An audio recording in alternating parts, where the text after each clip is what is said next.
Na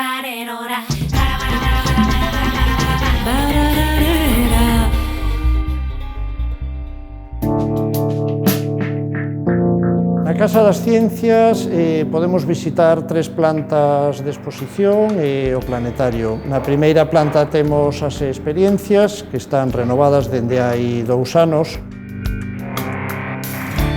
Na segunda planta temos actualmente unha exposición dedicada a Darwin, a evolución.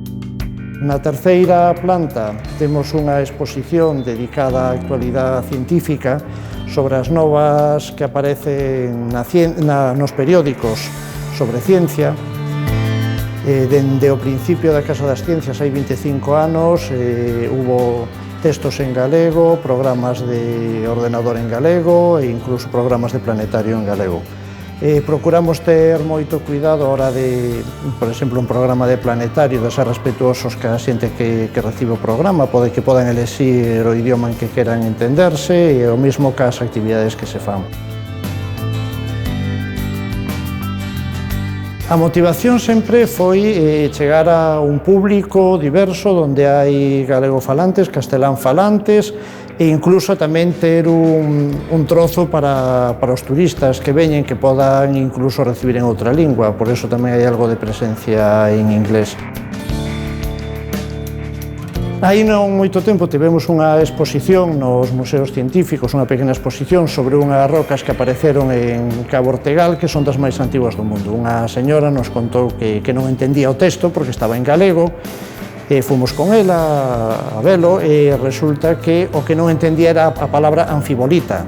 O tipo de roca era unha anfibolita, que é a palabra que hai en castelán e en galego, que é a mesma.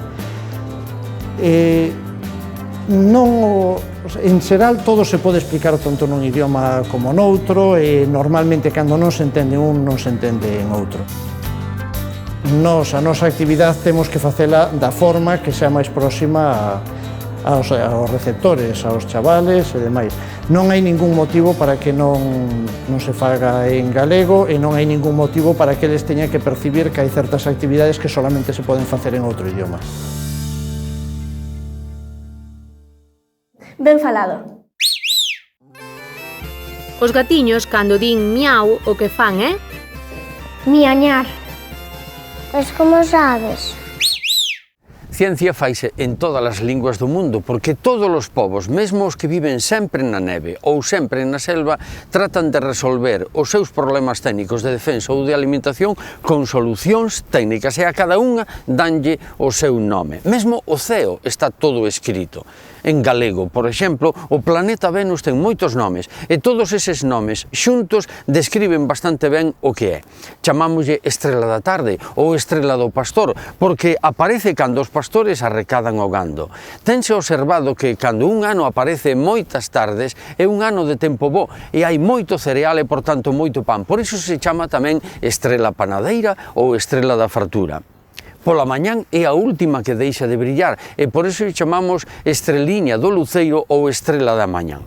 Os que xa non somos mozos vemos neste paso da noite á mañán o símbolo da fugacidade da vida e cantámoslle estreliña do luceiro a de moita claridade, vais o día, vais a noite, vais a nosa mocidade. Pero os mozos cantanlle outra cousa. Estreliña do luceiro, dame moita claridade para lle seguir os pasos ao meu galán que se vai. Abur.